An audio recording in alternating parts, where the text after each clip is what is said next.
participants and distinguished members of the fourth estate of the realm, the media, welcome you especially. Where Segun Julius Agbaje presently serves as Group Chief Executive Officer since August 2021. The PIR is compiled pursuant to Section 24 sub D and E of the 1999 Constitution of the Federal Republic of Nigeria as amended, read together with our objective number 2. As stakeholders in the task of nation building, our members have the duty to make positive and useful contribution to the advancement, progress, and well-being of the community where they reside. Furthermore, we are duty-bound to render assistance to appropriate lawful agencies in the maintenance of law and order. While we discharge the above duties, there is a corresponding obligation on the side of the government based on Section 15, subsection 5 of the 1999 Constitution to abolish all corrupt practices and abuse of power. Highlights of our investigation. Guaranty Trust Bank Limited was incorporated on July 19, 1990 and licensed to engage in commercial banking and other allied services within Nigeria and abroad. The bank has ordinary shares of 25 billion naira with 8 active directors, but its only shareholder and person with significant control is Guaranty Trust Holding Company PLC, represented by Segun Julius Agbaje. In the United Kingdom, Segun Julius Agbaje started the bank by registering same at the company's house as Rain South Limited with RC number 5969821 on 8 December 2006. The said Rain South Limited went through various changes until it became Guaranty Trust Bank UK Limited on 17th March 2008. One of the corrupt practices recently linked to Guaranty Trust Bank Limited in Nigeria has to do with unsolicited accounts opening. This is a situation where a customer who did not approach the bank or show any interest in maintaining an account with the bank, yet the bank goes ahead to source for the customer's information such as telephone number, date of birth, bank verification number, and other vital details to open an account for the customer without his or her consent. The aim of this practice is to increase the customer base of the bank, thereby giving it high ranking in terms of size, capacity, and profitability. We submit that unsolicited accounts opening is tantamount to breach of data privacy, identity theft, and can expose the innocent account holders to lots of financial crimes. As at today, there are over 10,000 customers in the database of Guaranty Trust Bank who are already exposed to grave danger without their knowledge. Some of these customers have threatened to sue the bank. We have equally uncovered that Guaranty Trust Bank Limited has been declaring profits that do not reflect its actual financial performance.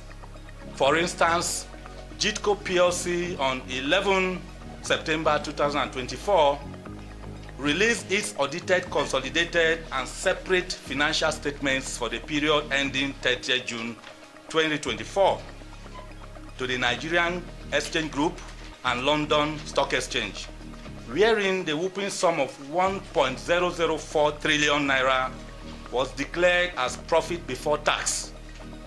This caused the group to be reported all over the media as the first, quote, Nigerian financial institution to cross the 1 trillion naira mark in profit. It is our finding that these figures as contained in the audited statements are mere conjectures hurriedly put together by Segun Julius Agbaje and his team to deceive the Securities and Exchange Commission, the Financial Reporting Council of Nigeria, the Central Bank of Nigeria, and even the customers and investors into believing that it all is well with GTB even when it is not. Ladies and gentlemen, there is no gainsaying the fact that Guaranty Trust Bank Limited has become notorious over the years for engaging in deceptive accounting practices to artificially inflate profit figures. For example, no substantial pieces of evidence was presented by Segun Agbaje to support the assertion that GTCO PLC made over 1 trillion naira in profit as at 30th June 2024. Even at that, it is very possible that the figures were generated through the process called round tripping. This is a process where funds are moved in and out of the bank through different accounts or entities to create an illusion that there are legitimate transactions going on in the bank. The combination of this process and other unethical issues, business practices within the bank points towards the direction of systemic corruption, fraud, and money laundering, which we have asked the media, anti-corruption agencies, and the government to further investigate. It is feared that such ugly situation, if not properly checked, could have the tendency of not only undermining customers, investors' confidence in the bank, but pose significant risks to the stability of Nigerian financial sector. Surprisingly, Segun Julius Agbaje did not tell Nigerians that the corporate image of GTB Limited has been terribly battered and shattered in many foreign countries where it is in operation. He lied by stating in the recent audited statements that GTCO PLC ensures compliance with disclosure requirements under the disclosure and transparency rules of the UK Financial Conduct Authority (FCA). The truth is that Guaranty Trust Bank UK Limited was sanctioned by the same FCA to pay a financial penalty of £525,000 for breaches of Principle 3, Management and Control of the authority's principles for businesses between 19th May 2008 till 19th July 2010. In another development, the FCA imposed on Guaranty Trust Bank UK Limited a financial penalty of over £10 million, pursuant to Section 206 of the Financial Services and Markets Act 2000. As usual, the bank agreed to resolve this matter at the earlier stage, and they got a 30% deduction from their fines. This brought the total money paid as penalty by GTB in UK to the sum of about £7,671,800. The FCA, in justifying this financial penalty, which was paid with customers and investors' funds mainly from Nigeria, it was paid before 24th of January 2023.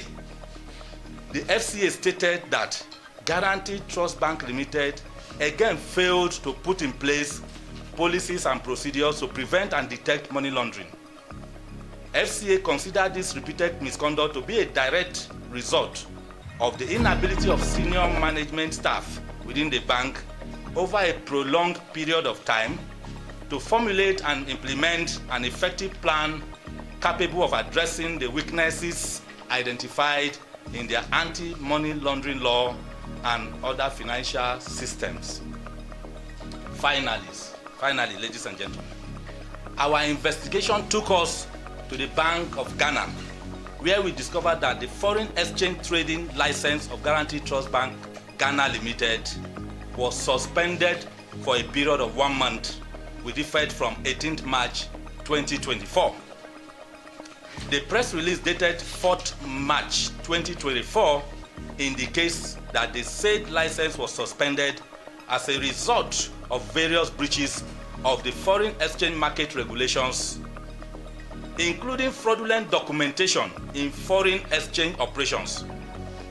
By that press release, the Bank of Ghana cautioned GTB to put in place effective controls to ensure strict adherence to the extant regulations and guidelines of the country. At this point, we begin to wonder the number of infractions that GT Bank would have committed within the mother country, Nigeria, without any action or penalty from both the government and anti-graft agencies. We make bold to say that it is not too late for these regulatory bodies and government agencies to act, and the time to act is now. Recommendations. Having spelled out the various infractions and unwholesome activities allegedly committed by Guaranty Trust Bank Limited, a subsidiary of Guaranty Trust Holding Company PLC, under the leadership of Julius Segun Agbaje, both in Nigeria and abroad, we hereby recommend as follows. 1. That the Governor Central Bank of Nigeria should forthwith dissolve the board and management of Guaranty Trust Bank Limited. This will pave way for thorough scrutiny of accounting books of the bank with a view to ascertaining its level of compliance with relevant banking laws, regulations, and guidelines. 2. That the Governor Central Bank of Nigeria should immediately suspend Segun Julius Agbaje as Group CEO of Guaranty Trust Holding Company PLC and retrieve from him all files or documents relating to Guaranty Trust Bank Limited to avoid interference with further inquiry into the issues raised in our private investigation report. 3.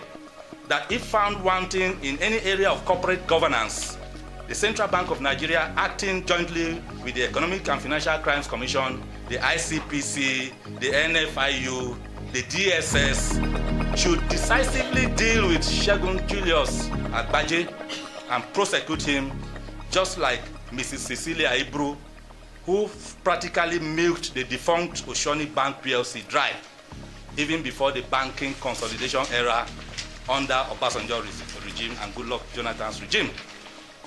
Number 4, that the Nigerian Deposit Insurance Corporation, Securities and Exchange Commission, Nigerian Stock Exchange, as well as Financial Reporting Council of Nigeria should urgently step into the affairs of Guaranty Trust Bank Limited with a view to safeguarding customers and investors' funds and portfolios before the bank fails completely.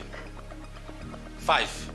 That the Senate Committee on Banking, Insurance and Other Financial Institutions, working with the House Committee on Banking and the House Committee on Banking Regulations, should jointly or individually on their own convene a public hearing whereat Segun Julius Agbaje will be summoned to appear and defend the weighty allegations contained in our private investigation report. 6. That the UK National Crimes Agency, the Crown Prosecution Service, the Financial Conduct Authority, the Financial Ombudsman Service, the British Prime Minister, the Governor of Bank of England, the US Department of Justice, the US Securities and Exchange Commission, the Federal Bureau of Investigation, the US Federal Reserve Board, the British High Commissioner to Nigeria, and Governor of Ghana, Governor of Bank of Ghana, should shut down all operations of Guaranty Trust Bank in their territories. By so doing, GTB will be prevented from turning the United Kingdom, the United States of America, and Ghana into a safe haven for money laundering, terrorism financing, and other sundry economic crimes. 7. That in addition to the above, the UK National Crimes Agency, the Crown Prosecution Service, the US Department of Justice, and Federal Bureau of Investigation are requested to commence prosecution of Segun Julius Agbaje in line with the appropriate laws for all the infractions he has used GTB to commit within the territories of both the United Kingdom and that of the USA. Finally, number 8, that all the properties acquired by Segun Julius Agbaje using proceeds of crime in Nigeria, United Kingdom, USA, and other parts of the world be confiscated and forfeited permanently to the federal government of Nigeria when he is found guilty. Ladies and gentlemen, we wish to let you know that the struggle to sanitize the banking sector of the Nigerian economy has begun, and we at GICN shall remain at the forefront to ensure that our people who are customers and investors are liberated from hardship, losses, and pains. Copies of our PIR, we have made them available here, and they will be distributed to the media. The reason for that is for you to carry on more inquiry. We are not lying, we are not talking out of point. We have documents to back whatever we have said in this press conference. So I want to thank you so much for coming today, and as we go on with this journey by next week, we will invite you again to join us. Thank you and God bless you.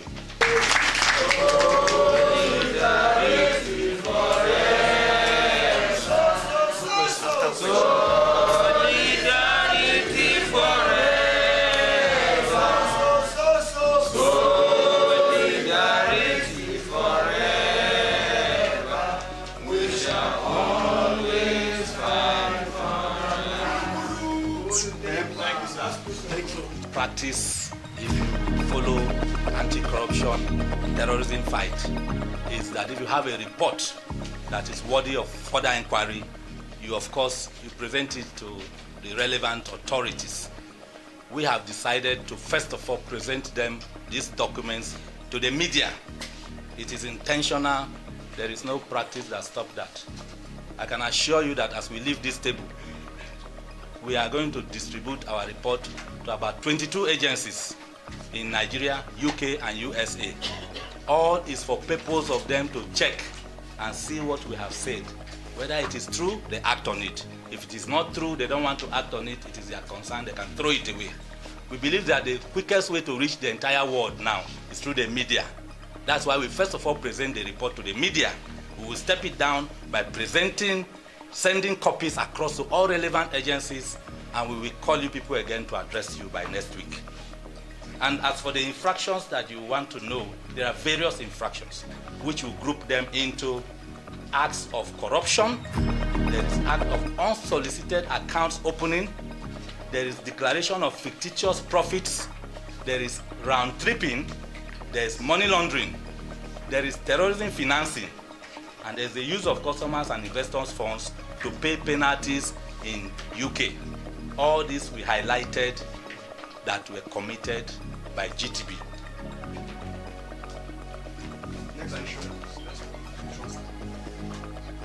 Thank you very much for that question. It's obvious there are likelihood of politicking around corporate governance. We have been here for too many years, we know what we are talking about. But we have outlined our action plan, some of which you'll be seeing them as they unveil. And as an institution, as an organization that is registered mainly to support the fight against corruption, terrorism, and economic sabotage, we do what we call public interest litigation. A lot. You can Google us online. One of the areas we are looking at here is corruption and economic sabotage. What happens to the bank affects all of us. As I speak to you, I hold an account with GTB. I don't care because I am holding an account. They cannot touch my account because I will sue them. If what you're talking about is a matter of corruption. So when we do that, we are going to go to court. After we have sent documents out to anti-corruption agencies, we give them ultimatum of about 7 days or 14 days within which to act. And if they do not act, we go to court to compel them under the law of mandamus to do the needful according to their duties. We are going to do that, and we will always carry you along when we are going to court. That's why I say the battle has just begun. Any other question? Solidarity forever. Solidarity.